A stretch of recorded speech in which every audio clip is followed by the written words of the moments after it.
Welcome to the Friendly Frequencies podcast. I am your host, Carmen McLeod, and I am here to talk to you about my passion for spirituality and personal development. My purpose in life at this time is to remind you how powerful you truly are and that you create your own reality. If the mind, the soul, and the universe are topics that interest you, and you want to continue to evolve into your soul's purpose, then you are in the right place. Thank you for joining me as I travel the world and record my journey through self-discovery.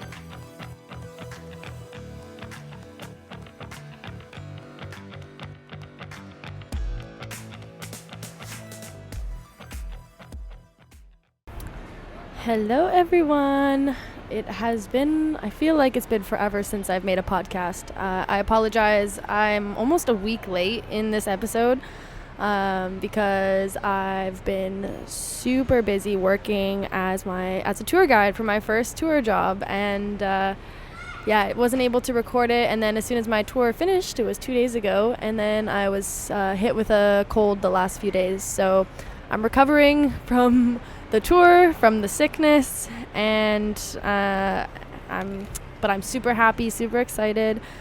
Yeah, I finished my first tour, so I'm really proud and happy, and I'm really excited to have my first tour on my own in a couple of weeks, but I'm also just really excited right now to have some time off, which will be the next few weeks. I will be in the north of the Philippines, driving around on a motorbike, visiting some beach towns and some surfing spots and some mountain areas.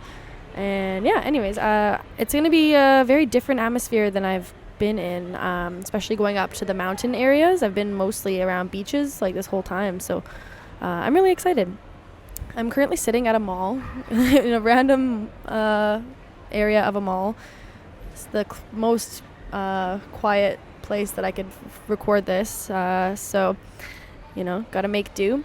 So anyways, without further ado, I'm gonna get on to this because of course, what better thing to podcast on right now than my experience as a tour guide of my first tour job. I was really excited to make this, and I'm actually really glad I had to wait because I feel like it's better to wait till the end of the tour so that I'm able to kind of give you a succinct, picture of what I learned about myself during the process. So it was the last 17 days that I was the tour guide, one of the tour guides of this tour group. I'm a tour guide with True Travels, and my good friend Gemma and I were just recently hired, and we were lucky enough to be trained by our friend Simon. So he's the most amazing tour guide in the world, and so we're really blessed to have been taught by somebody like him, because I've just never seen somebody so amazing at what they do and so passionate, and it just really shows in what he does. So I'm really confident that we are going to kick some ass in this job, especially because we had somebody like him training us. So really thankful for him, because he's also the one that got us the job. I mean, he likes to remind us, when we say that, he likes to remind us that we got ourselves the job, but it probably wouldn't have been possible without him from the beginning. It was, his idea for us to apply. Like, he, kind of came to us with the job. I didn't even think about doing it until, I met him. So really grateful for him. And, so it was just a really amazing experience. Overall, Gemma and I had so much fun, and it was kind of halfway, like the experience was kind of halfway between being a tourist on the tour and being the tour guide. So we were kind of halfway in the middle, because we weren't doing all of the work. Like, Simon did all of the background work that you need to do, all of the setting everything up, making sure everything is good to go for the rides, the flights, the everything. All the things. He ran the show, but he would just tell us about what he was doing as he was doing it, or afterwards. And so we weren't actually doing that work, but we were just aware of what he was doing so that we know what we need to do when we do it on our own. Because usually there's just one tour guide on the tours. So next time it will be just me, and then time after will be just Gemma. So we weren't doing all of that work. We were just kind of, every time we were just hearing what he was doing.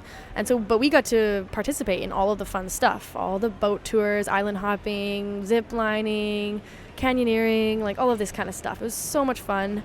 And so we got to enjoy all of those parts of it. And then, of course, like making sure the guests are having a good time. That's a huge part of the job.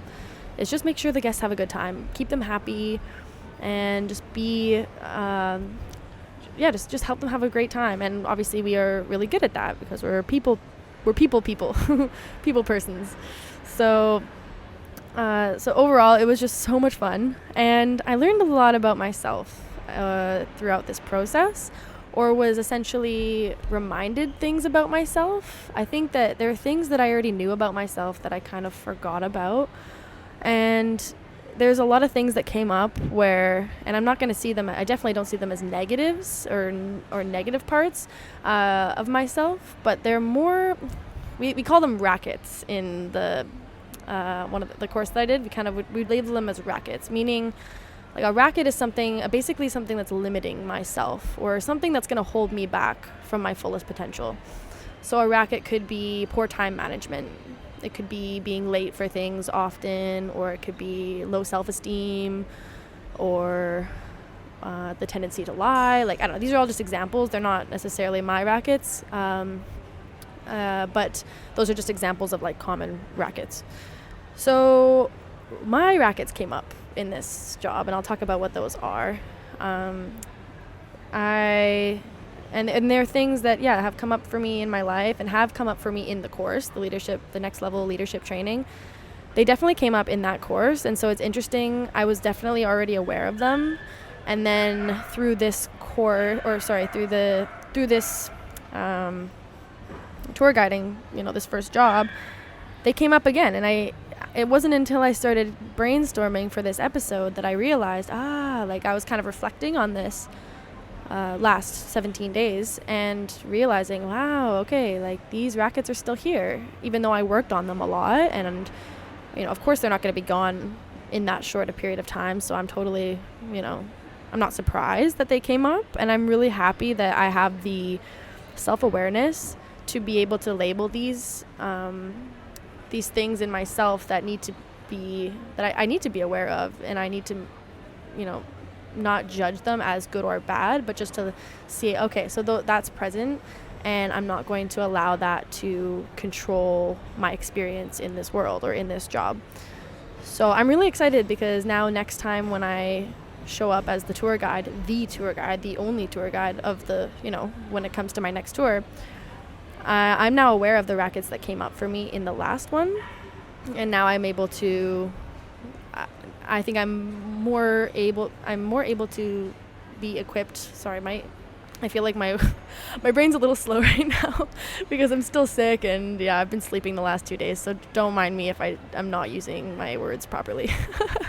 But I'm better able to be equipped to handle these rackets when they come up. I'm not going to allow them to hinder my experience and show up fully for these people. So my intention for this episode is to talk about these rackets that have come up for me, and to stay in control of them, to stay on top of them. The more that I'm able to label them and give and point them out, I'm more able to stay in control and give myself the power, rather than letting these rackets control me and have the power be in them.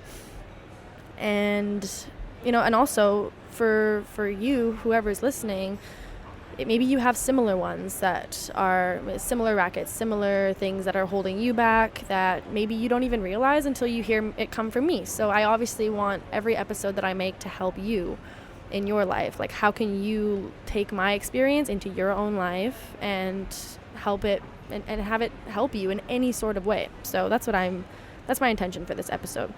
So I'll start with the first thing that came up for me, was that I still care. I still care what other people think of me.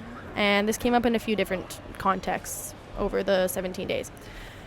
So, and as much as I feel like I've always felt like I'm somebody who doesn't care what others think of me, and in certain contexts I don't. Like, I walk around with all my body hair, my armpits are hairy, my legs are hairy, and I'm like, I don't care what people think, in certain ways. And then, I'm able to there's certain things, I know it's just the first example that came to my head. There's certain things where I'm totally not ashamed to be my full self And I'm definitely not. I have reached full self-acceptance. So there's that aspect of it where I'm not ashamed to be that. And also, I still have the monkeys in my head come up in different contexts where, my mom calls them the monkeys, like the voices in your head that kind of tell you, or that tell me things that aren't necessarily true. They're just things that I don't know, that my mind is trying to make me think is true, but it isn't actually there. It's just kind of like the overthinking mind of like, oh, what if this and what if that, and oh, you should be worried about this, and it's usually just your own ego or your own voice telling you something that may not be true. That's just going to, I think it's the ego, the part of yourself that's trying to keep you safe. And a part of our biology is to be liked by other people because I want to survive and all of that. So anyways, I do care what others think about me. And the context that this came up was, the first example would be, oftentimes I would think, oh no, is Simon going to think that I'm not qualified for this job?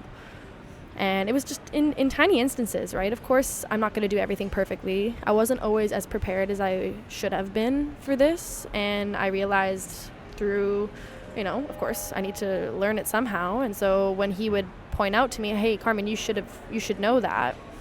Of course, immediately my heart sinks and I'm like, oh God, like I've failed. He's going to be disappointed in me. He's going to see that I'm not qualified for this, or he's going to think I'm not qualified for this, because I truly do believe I'm qualified. So the monkeys in my head were never telling me you're not qualified. They're usually just saying he's going to think you're not qualified. That's often the thing, is that I don't actually ever believe these bad things about myself, and this comes up in many areas of my life where I don't actually think the bad thing about myself, but I often think that other people are going to think that is true of me, if that makes any sense. So I believed the whole time to my core that I am more than qualified for this job, but I was worried at different times that, oh, well, what is Simon going to think? Does he think that, is he going to get the wrong impression from me based on what I've showed him in this context? So that was the first one, and that's definitely come up in so many areas of my life. Worrying that other people are going to think something of me that isn't true. That came up a lot in the course. Whenever I would, I could give you a million examples for that. I'm not even going to get into it, but you get the idea. I was worried that, other people were going to think I wasn't in it the way that I was, or that people were going to think that I don't care, and that I'm not showing up the way that I really am.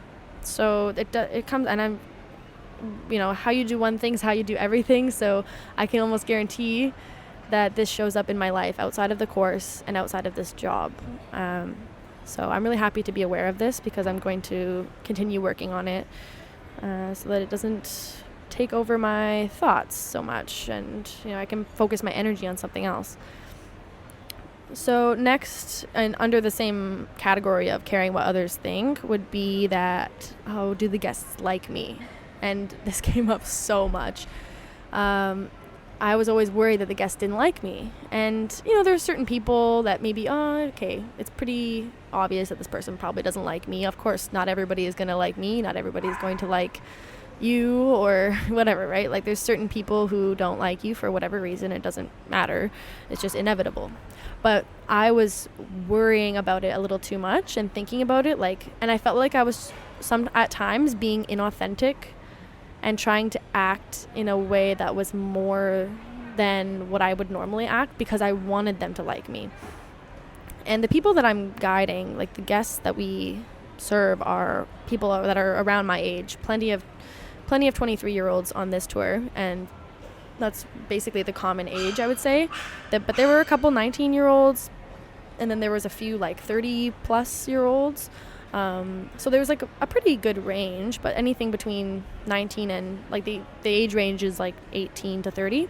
So it was around there. But lots of people my age was the majority, or around 23 to 25.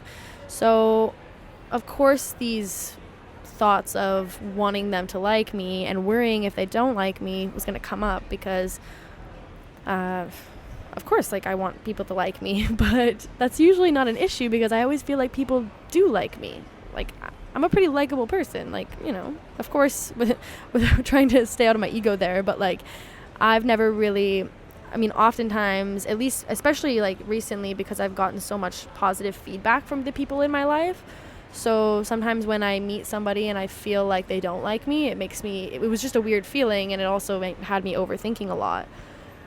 And so, yeah, I found myself kind of acting more inauthentic to who I am, just in little ways, just because I felt like that's what the people would want from me in order to be liked by them, which I see now, of course, as there's no way to do it, right? That's not authentic. That's not who I am. If it's not authentically who I am, why am I going to act any different than who I am so that other people will like me?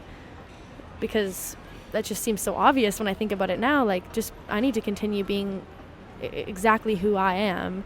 And the people who are meant to be my friends or who are meant to like me are going to like me and who are going to stay around. And at the same time, I'm not actually here to make friends. Like, of course I'm going to make friends, and I'm excited to make all the friends, right? I'm going to make plenty of friends in this job, but that's not why I'm here, right? I'm here to serve these people, and my role is not to be their friend, it's to be their tour guide. And those do overlap sometimes because we're all hanging out together, we're having fun, all for so long. But that's actually not my job, is to be their friend. So I shouldn't be changing anything of myself in order to be liked by them and to be their friend. All right, there's some background noises now, but I'm just going to continue recording. Bear with me. So what's next? Okay, the next racket I'd say would be comparison. So a big, this came up a lot for me. I know it's around the same lines as, like, wondering if the guests like me, because, like I said, I was doing this job with my friend Gemma, and I had a lot of thoughts and a lot of monkeys coming up around, do they like Gemma better than me? This is very similar to the do they like me, and because I think that one's going to come up, obviously, even if I'm on my own or not. But the comparison one was definitely more prevalent this tour because I was with Gemma, and I was not all the time, but many times I was worried that people liked Gemma and they didn't like me. And it's funny because her and I have talked, and she often would think kind of similar things. Like, she would think, oh, what if I'm not this enough, I'm not that enough, or like and then for me, I'm thinking the same thing. Like, what if they like Gemma and they don't like me?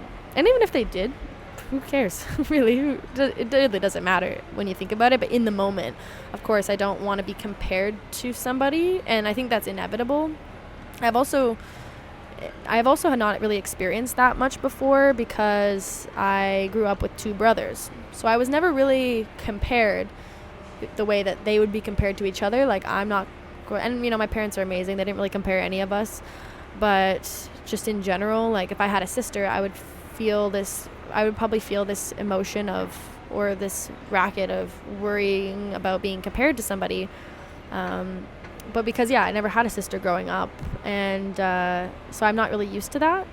And so being in this job with Gemma, like, we're doing the same role, we're getting trained for the same job, and we're doing the same things. And so of course I was worried sometimes that, well, what if the guests like Gemma more than me?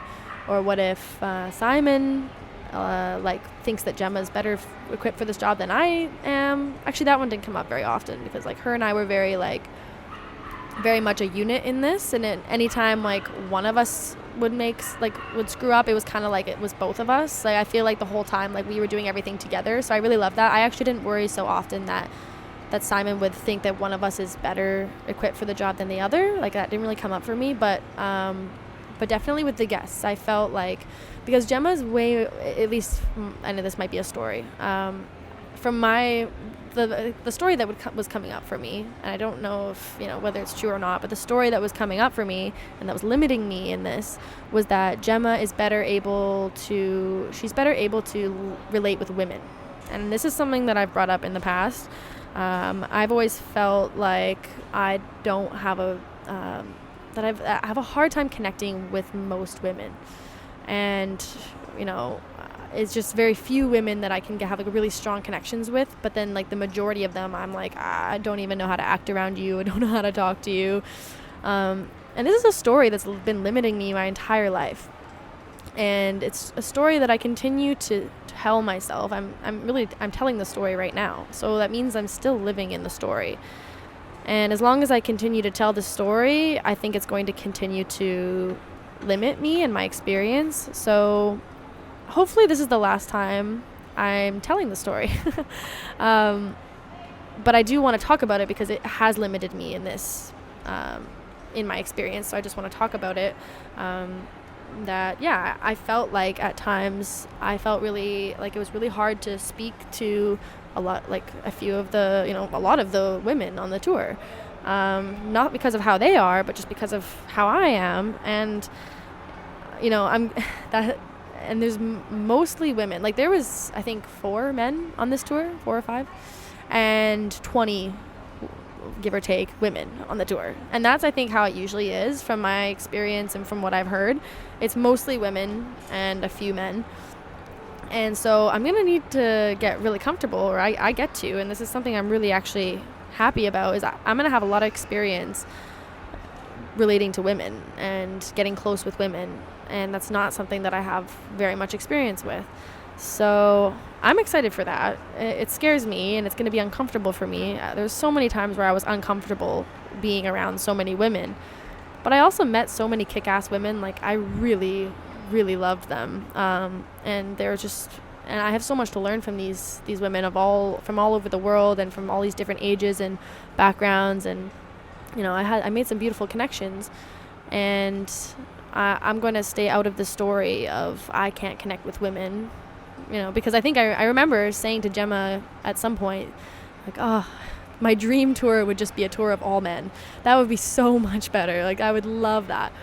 And yes, that would be, for me, like, that sounds like a way more fun, way more comfortable for me. But that's not what I want. I don't want to be comfortable. So, I want to continue to push myself out of my comfort zone. And for me, that's a tour of all women. And luckily, that's most of the tours that I'm going to get. So stay tuned on that. That's definitely going to be a work in progress, because I think that's something that's major going to come up for me throughout this job. So another limiting story, limiting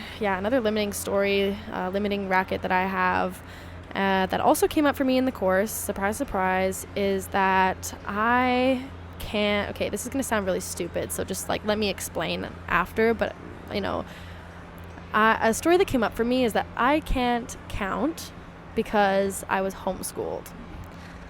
And I know that sounds kind of ridiculous, and it is ridiculous, but it actually did come up for me a few times. So,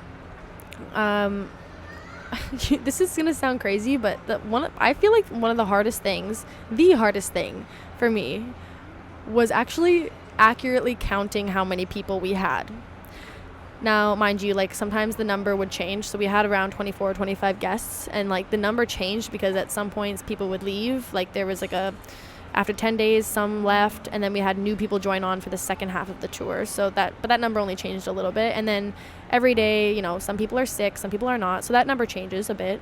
Sometimes we have, a few less than usual. Usually we did. So I just had to each day the number was a bit different, but roughly around 24. And you'd think it would be easy enough to count 24 heads. But for me, that was so difficult. So difficult. When people are kind of moving around, at one point we had a boat that was 2 levels, and I had people kind of going up and down the stairs, and I would count the top part of the boat, and then I would come and count the bottom part of the boat. But at that time, people were kind of at the same time moving around and going down the stairs and up the stairs. And at that point, I was like, oh my gosh, I can't do this. It was so difficult to count them. I'm pretty sure I actually had to tell everybody, can you guys just stop for 1 minute? Don't move. Because it was so hard. But even just when people are all in the vans ready to go, we'll go do a head count. I will head count people multiple times, at least 3 times. And every time I would get a different number. And I just couldn't understand it. Like, why is this so difficult? I know how to count. Like, come on. Like, I know how to count. So what's the problem? And, you know, I was talking with some of the guests. Like, I always talk about how, I've talked with many people about how I was homeschooled and, like, my upbringing, because it's, like, I'm proud. I can talk about it like I'm proud, like, of my upbringing. It's a really interesting story I have and whatever. So, like, when it comes up, like, I talk about it. But then some of the people knew about that. And so, like, and some of the people also, like, knew that I was having a hard time counting the people, because I would kind of openly make fun of myself about it. And then I would kind of say jokingly, but, like, still, this is a story, I think. I think it's a deeply subconscious belief that I have that I don't actually believe, but I think my subconscious might believe. Because I would still kind of, make fun of myself, like, oh, like, don't make, I can't count because I'm don't make fun of me. I was homeschooled. Like, shut up, I was homeschooled. Like, stuff like that. Like, it's all fun. I don't actually think that I'm stupid. And I definitely know that I can count, and I don't think that me being homeschooled has anything to do with it. But maybe my subconscious does think that, because I felt like also, or not that I felt, like, what came up for me in the course, in the leadership training, was, like, through an exercise that we did, I realized that I have this deep-seated racket that I think that I'm stupid. And this has been something that has come up for me throughout my life. And I don't think that I am. I definitely don't. Like, to this day, I don't. But I think that it's still a small, small racket that comes up for me sometimes. And I think that subconscious thought that I am stupid has is still affecting my thought process, because I feel like that's what's causing me to think that I actually can't count, because I'm stupid. Like, I don't know if I'm making a lot of sense here, but because it came up for me in the course, where I would just kind of and this comes up for me in regular life too. Another example I can think of is when I'm learning a new card game. I tend to, like, I always think that I'm not good at learning new card games, and it takes me a while to learn them, and so I find it really hard to learn a new card game. And then, I don't know, because I think that it's hard for me to learn new card games because I'm, not smart enough or something, it is hard for me to learn new card games. But it's because I'm limiting myself and putting that limiting belief on myself and sticking to that story that I'm not good at learning card games. Just like I have this story that I can't count because I was homeschooled. Like, if I continue to tell myself that story, I'm going to continue to have a hard time counting the number of people. And that's not okay, because counting the number of people is one of the most important things I can do on this job, because if I miscount and I leave without somebody, okay, that's really, really bad. So this is something that I need to get on top of ASAP.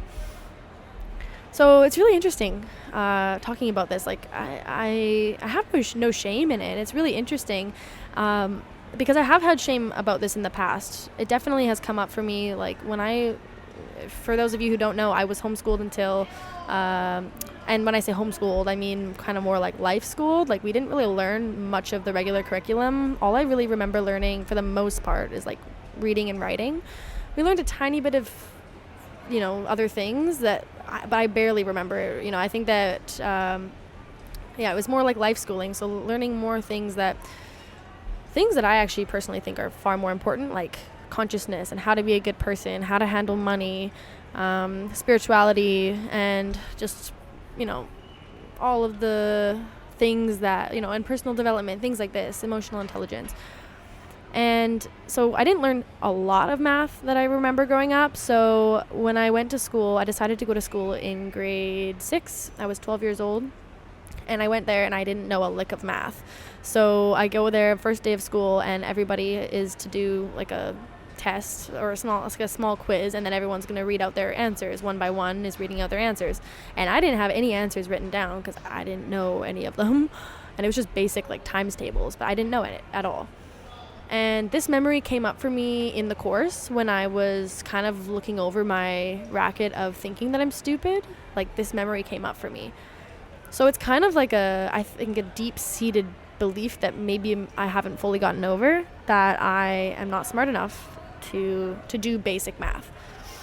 And I can also remember times where in, relationships that I've had, friendships that I've had, where I've felt really insecure because of the way the other person has made me feel stupid and called me stupid or made me feel stupid, but that's totally on me, like, to allow them to make me feel that way. But I remember that was a big insecurity that I had. Okay, moving on. So the next thing is preparation and organization. So I struggled with this a little bit because I have talked about this on the podcast in the past. I have struggled. This is definitely something that is a major racket for me. Preparation and organization. I'm not the most prepared person in the world, not the most organized person in the world. I have missed flights. I've missed boats. I think I leave too many things to chance. I don't know if that's the right way to say it, but like I'm a little bit in the clouds sometimes, just trusting that everything's going to work out in my favor, and it always does. But sometimes I learn this the hard way of I do need to be more organized, more prepared, and kind of more, I'm a little bit too in the clouds. I don't know what the way to say it is, but this came up for me in times where, I should have prepared, or I should have studied up on the information that I needed to know as a tour guide more. I was definitely at different times I felt like I was relying on Simon to know everything, because of course he does. But there was a lot of things that I needed to know and that I didn't really know. And I knew some things, I didn't know everything, and I could have been far more prepared for the job than I was. So so I realized that, and it came up for me, and I learned it. And moving forward, I'm going to be more prepared. I'm going to be not more prepared, I'm going to be prepared, because when you say more, that's not really measurable. And yeah, I'm going to be prepared. So yeah, I'm not surprised that came up for me over this training, because this training tour, because it's definitely a big thing that comes up for me in my life. It has screwed me over many times in my personal life through traveling and through everything. So I'm not surprised, and it's definitely something that I'm going to stay on top of, because I need to be prepared and organized at all times. I'm organizing and preparing everything for, around 20-25 people, every single time. And it's just me. Nobody else is responsible for this but me. Well, obviously there's people behind the scenes kind of keeping everything, organizing things as well, but it's up to me to make sure everybody gets to all the flights on time, and and all the things in between of everything. So I'm going to have lots of practice working on my organization skills, and I'm looking forward to it. Sort of. So I noticed that I lose my things a lot. I'm kind of sad because I've lost a few really special pieces of clothing. I know it sounds stupid, but I'm actually quite sad. Not really anymore, but at the time I was kind of sad about it. So just things like this. I've lost a few things of mine that I lose things. I've noticed a lot, and so I need to be more on top of that. And also, Filipino style has been rubbing off on me a little bit. So Filipino style, there's should I say Filipino time? And maybe not Filipino time.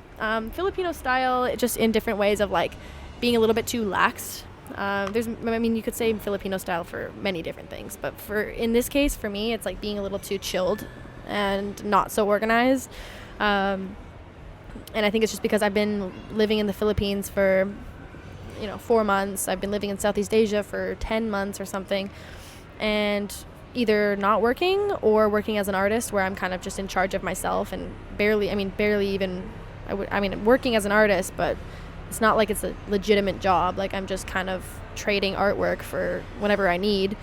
So, I'm only responsible for myself. There's not a whole lot of responsibility with that. So I'm not really used to having a boss or a really strict schedule, other than being in that leadership training. Other than that, I'm not really, it's been a while since I've had like a legitimate job. So I've been kind of living on Filipino time. I've been on Filipino style, living with Filipinos, and like I love them. But yeah, definitely like they are far more chilled than we are in the Western world. Like they're not as organized, or they're just more chilled out about things. They're not so prepared and all the time. And so like I'm kind of like on that Filipino style wavelength of like just being a little too chilled and not so prepared and organized. So let's see. So let's move into those are some of the rackets that have come up for me, and I'm really thankful that I was able to reflect so deeply on them, and I'm still reflecting on them because now I'm going to be able to really notice them as they come up for me in the next tour and the next tour and the next tour. I'm sure they're going to come up in one way or another, but as long as I'm continuously working on it and noticing it as it comes up and thinking about how, okay, in the moment. So now that I'm able to see it in past tense, like I'm able to look back and say, okay, this came up there and this came up there.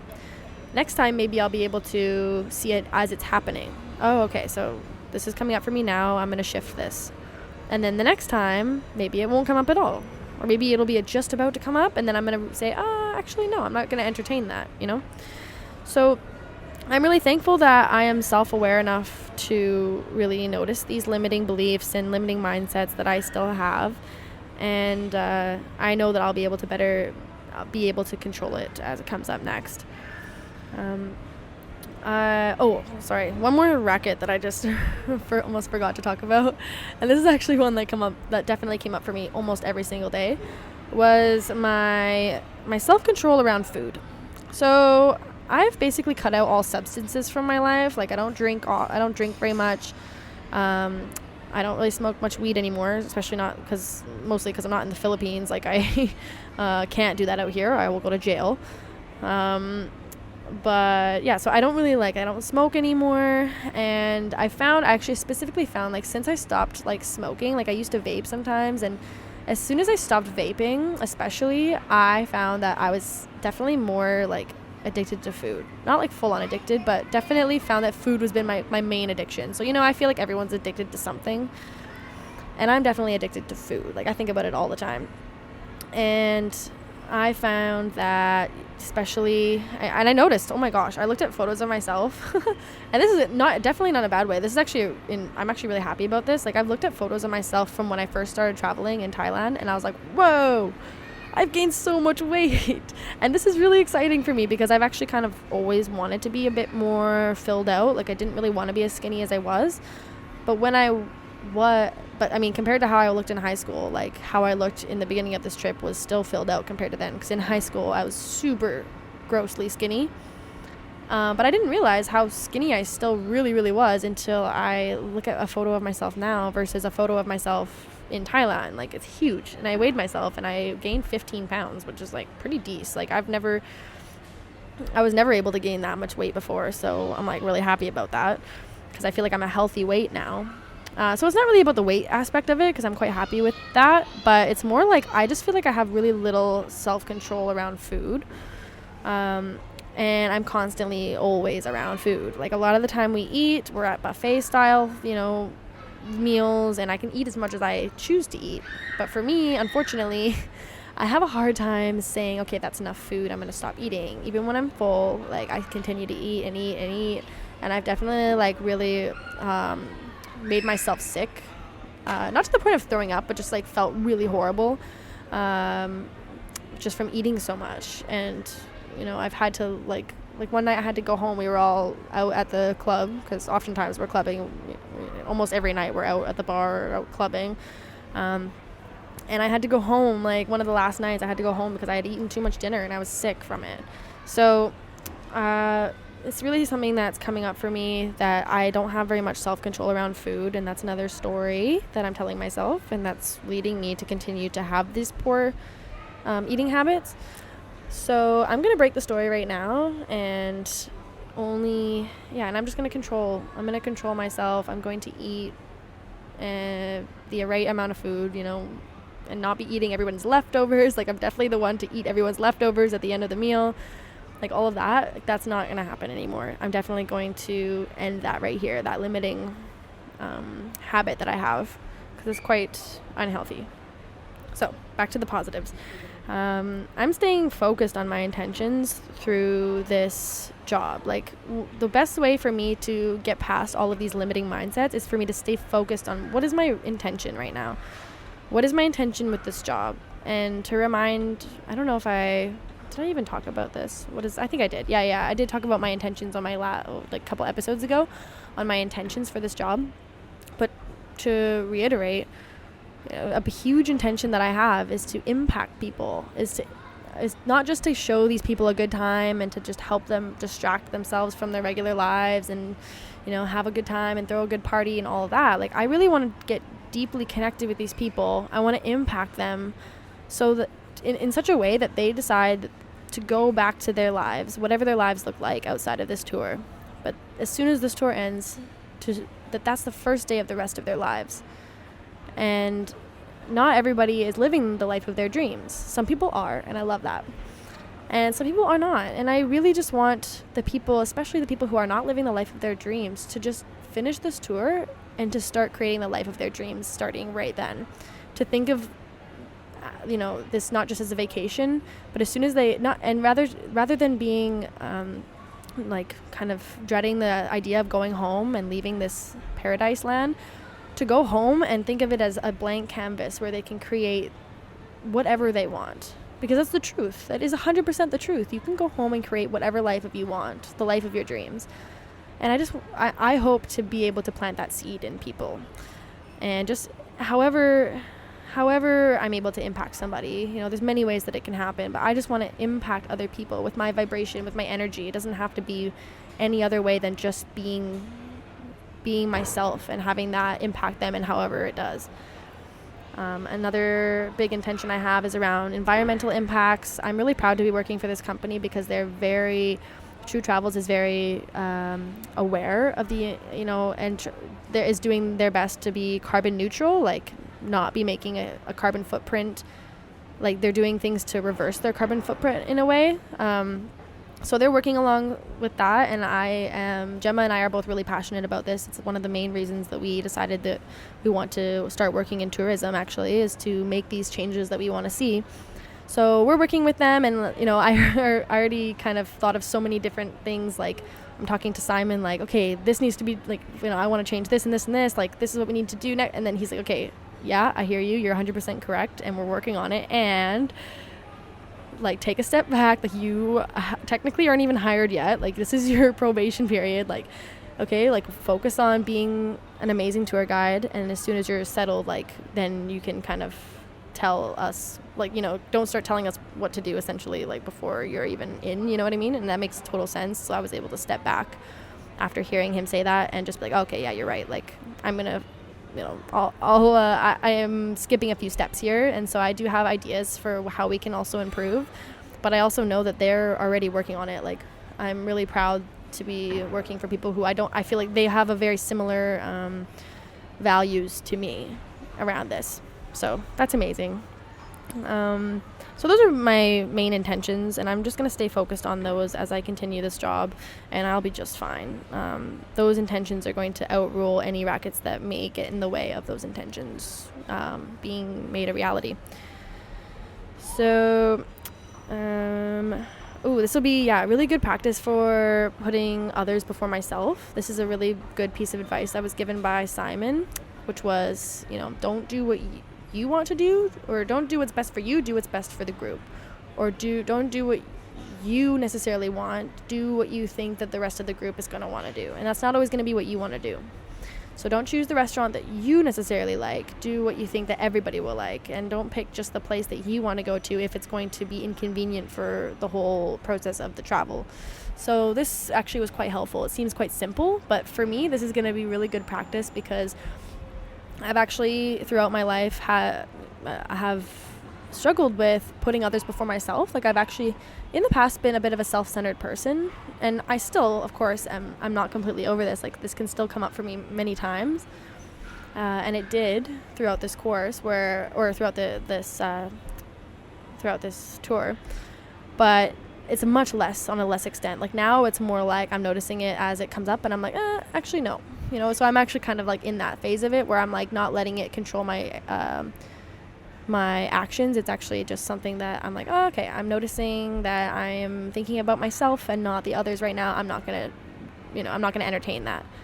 So this is gonna be beautiful practice for me to be generous and to put other people before myself. You know, one example is I let everybody eat before I eat. Everybody gets their food before I eat. I'm the last person to eat. I make sure everybody's good, and then I get to eat, no matter how hungry I am.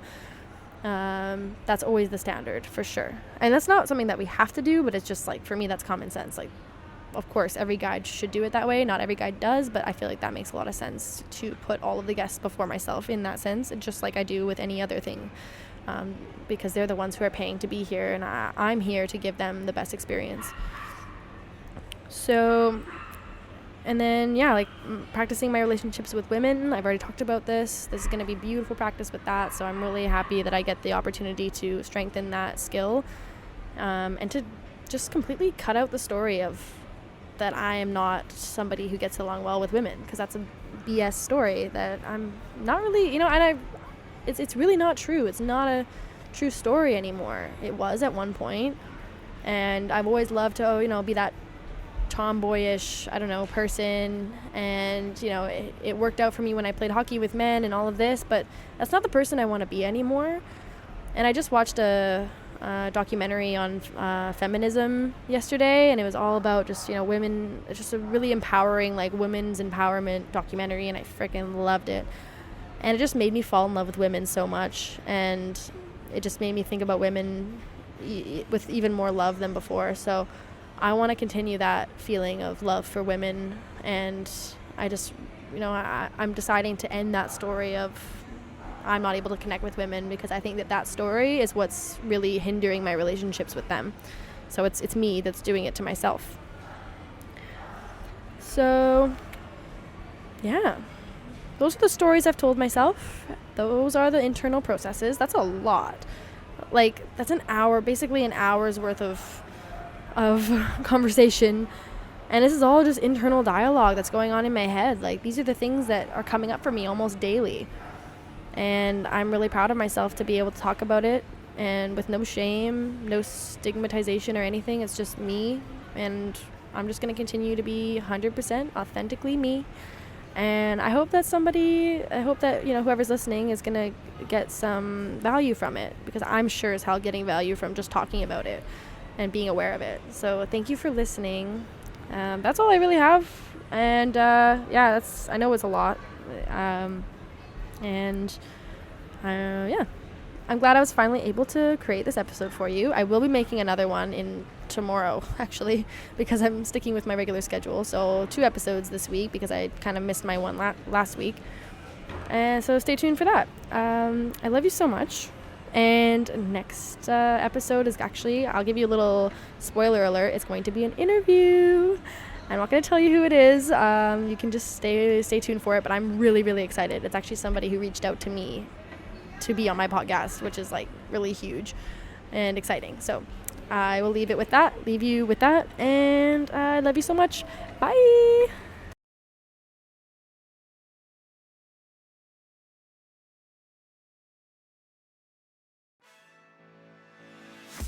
Thank you so much for listening to the Friendly Frequencies podcast. I would absolutely love it if you could leave me a review on iTunes and Spotify and anywhere else that you are listening to this from. And what I will do is, for anybody that gives me both a review on Spotify and iTunes, I will send you my 30+ hour long playlist that I have shared with many people over the last 2 years. I have been accumulating my favorite music, and I have not met a person who doesn't absolutely love the playlist.